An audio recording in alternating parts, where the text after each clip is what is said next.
Welcome to One Man's Tracks, the secondhand music channel.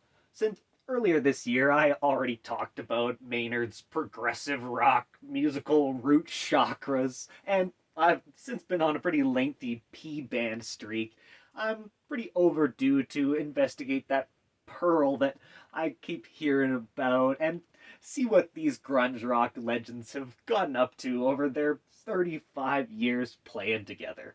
Let's get jammin'. Following the breakups of the bands Shadow, Temple of the Dog, and Mother Love Bone, guitarist Stone Gossard and Mike McCready, alongside bassist Jeff Ament, formed the group Mookie Blaylock in Seattle in 1990. It would eventually change its name to Pearl Jam, and they'd be joined by vocalist Eddie Vedder and a number of talented drummers, and become the 90s most popular rock band and have sold over 100 million records worldwide.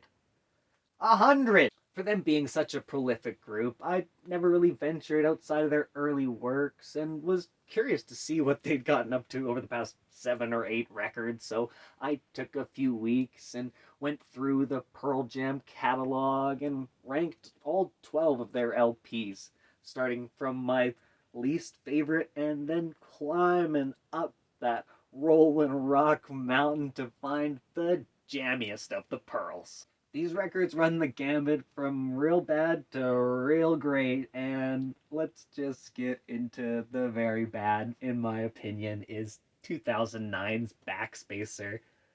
It's got one of my favorite album arts, but it's gotta be my least favorite Pearl Jam album. I mean, what is Eddie doing here? This strained, screaming, over enunciated crooning is almost unbearable throughout the whole thing. It's just such an insurmountable ear beating. I have a really hard time getting past it and pointing out some of the positives here. I guess the Fixer and Johnny Guitar are almost alright. The best I can do is say that the closer, Unknown Thought, isn't annoying, and that would make it the very best song on Backspacer. Moving right along to another late era dud, it's 2020's Gigaton.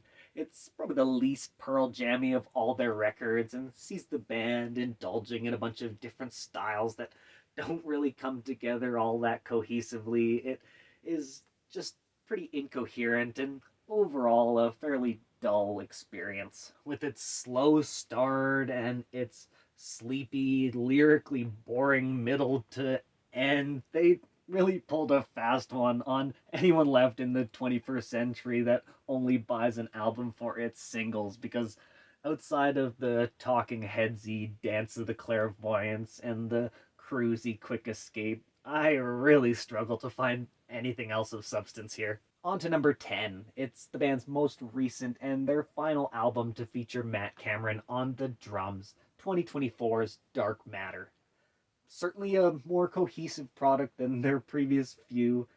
Dark Matter has its moments of promise, but still ultimately falls into that category of a fairly tedious listen. Honestly, it feels like these guys are just getting old and catering to the rambling dad rockers that still somehow listen to the radio. It's got the title track, Dark Matter, great song, heartfelt message, potently performed. We love it, but the rest of it just feels so damn corny. And while musically, sound-wise, it's pretty cohesive, the structure, the sequencing here is all over the place. It's so jarring. They diluted what little bit of heartened AOR atmosphere they've created by coming at you out of nowhere with pointless slammers like Something Special, or boom, they hit you with React Respond, which sure is catchy, but they just don't fit. Sad to say, but these jams ain't pearls. I am being a little silly calling them old now, because it kind of feels like these guys had lost their edge by the time my ninth favorite, their 2006 Pearl Jam, came out.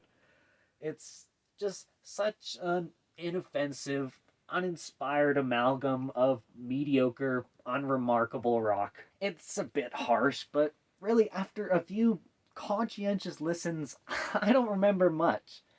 The pretty one-note chorus of Worldwide Suicide sticks out, and I gotta admit that Army Reserve is a breath of fresh air in this track list, but besides that, and the surprising clarity of the outro Inside Job, this album is just background noise. I think the band's best work in the past 20 years comes in the form of 2013's Lightning Bolt. Sure, it's not as well balanced as the self titled, but at least it feels like they're trying to do something here. Rocking in on Getaway and then slide into the silly punky smash that is Mind Your Manners started all off with a welcome jolt. Then I quite like My Father's Son's cathartic choruses. It and Let the Records Play are fun tunes. But after the decadent Ballad of Sirens, it reaches a real drifty center. A song like Pendulum might have worked okay as a closer, but they've already had the touching finale of Future Days.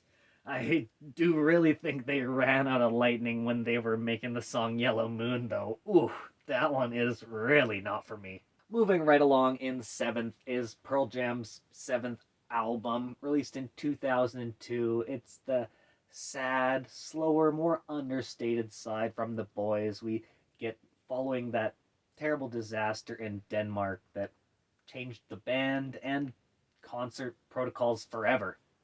Riot Act. There's even some memorable guitar parts like the glitchy, crunchy riff off of You Are or the fast picking background of Help Help. The guys are still definitely depressed, but they're processing that grief through their art, and to me, it feels like this is the last time they came together and created an entire project with a real sense of purpose, as bitter as the delivery may be. Crossing over to the top half of the list and getting into the goods now, we've got the band's first official record with Soundgarden's Matt Cameron on drums and the last of their recorded work of the 90s, released in March of 2000. It's Binaural. God's Dice grooves along, Light Years really shines, Insignificance and Of the Girl are real nice as well, but like most PJ records, it does overstay and tends to get a little tedious by the time we get to the sleepy sleight of hand, and then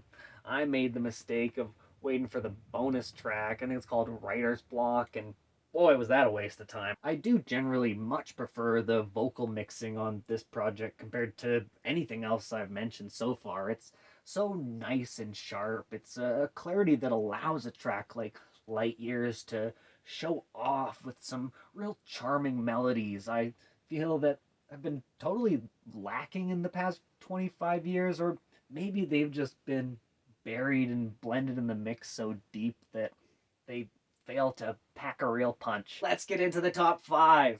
Not too far off consistency and quality-wise from Binaural is the band's previous. It's their 1998 released Yield. Jack Irons' third and final of his tenure on the Skins. This album sees the band returning to their tried and true, open, cruisy, garage rock roots, but with a touch more of a penchant for experimentation this time. Kicking off with a classic cut, Brain of Jay is so dynamic it engages me into the project right from the jump. I enjoy No Way's chunky groove, and I dig the Jack White-esque Do the Evolution.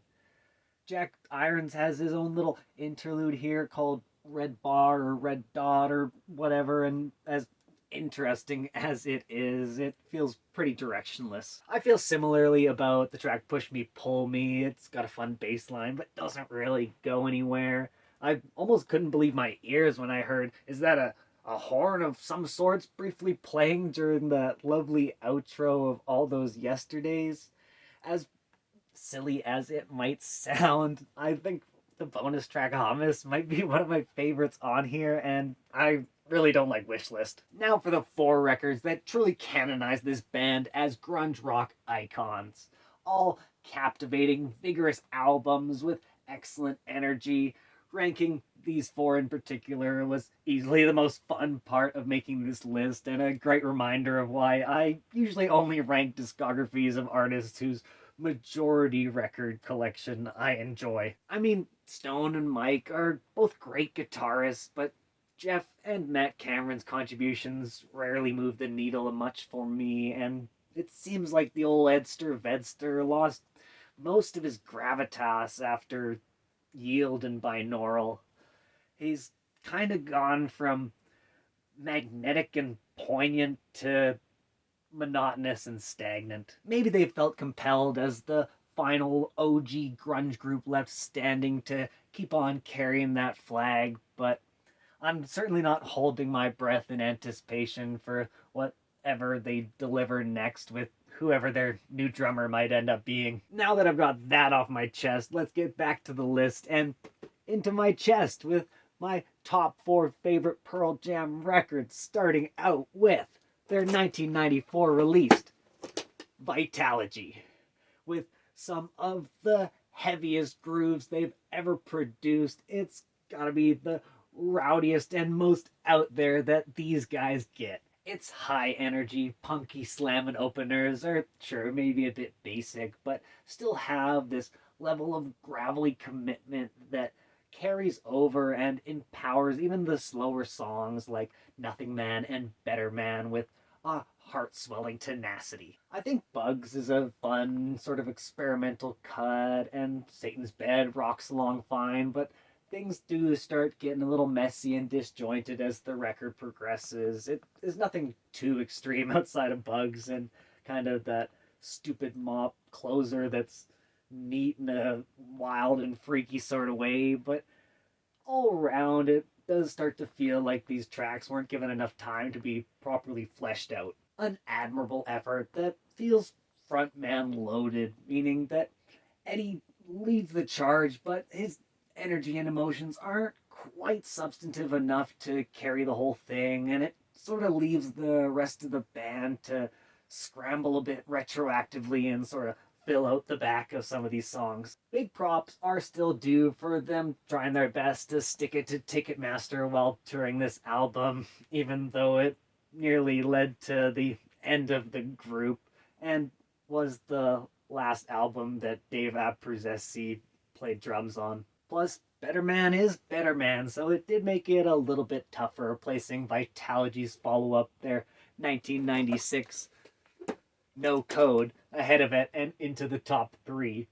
It sees them still reeling from the challenges of their past record and stepping away from Pearl Jam's signature stadium rock sound into a more reflective and intimate atmosphere. It really humanizes the band and allows for moodier shifts in style and tone while still staying really well pieced together through lyrical connection.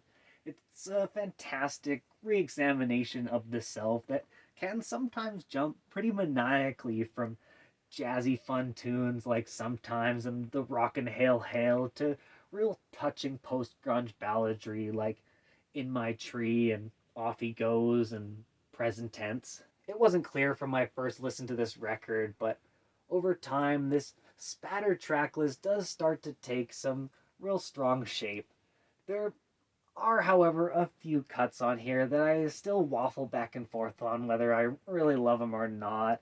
The Tom Petty-esque Smile and Red Mosquito tend to make this record just a little less reliable than their best, and the song Habit has got to have like a 15% hit rate. I gotta be feeling pretty indignant to jump on board this Pixies wannabe cut. Finally, we've reached the peak of the heap, and as it ought to be, one of the most difficult decisions of this ranking, and ultimately just comes down to slight stylistic preference, because both these powerful, multi-platinum progressive rock staples stand as these raw, socially conscious, scrunchy rock face pillars in the short-lived grunge explosion, but only one can stand above the rest. And while I absolutely love the grit and dynamism Versus brings to the genre, 10 remains that unparalleled template for an overall album rock experience. So, at my number 2 spot is the band's second album, released in 1993, the sonically diverse and gritty Versus. A well-structured record, its momentum from its hard rockin' headbangers rolling brilliantly into the catchy, sentimental acoustic ballads. Versus rarely stagnates with a healthy variety of engaging rock fusions. Go smashes in, then Animal is just rock solid, followed by the solemn grandiosity of Daughter, the rolling psychedelic grunge rock and powerful crescendos of WMA, and the absolutely ripping Blood. All fantastic. There's really only a couple of songs on the whole track list I don't totally vibe with, and that's Dissident and Rats, and they'd likely be the best song on any of the more recent Pearl Jam efforts. But as it seems to go with a ton of bands, there's this certain intangible magic in the air when recording their debut album. Maybe it's a boldness that comes with nothing to lose and everything to prove. It's a fascinating discussion that I'd love to get into down in the comments. Let me know your most favorite debut album of all time, or maybe go the other way and tell me a band that breaks the mold and continuously improves upon each successive LP. There are very few records with songs on them that are as synonymous with a time in music history as Even Flow, Alive, and Jeremy are.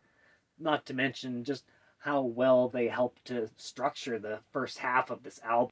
The sequencing, maintaining a driving pace, and the passionate, rock revitalizing performances that are packaged with fresh production techniques creates this distinct, cohesive overall product, unifying this record and creating a remarkably smooth flow for just how raw and expansive this track list really is. It feels grand, but not imposing. Like it or not, this larger than life LP is largely responsible for the massive wave of alt rock that dominated the decade that followed.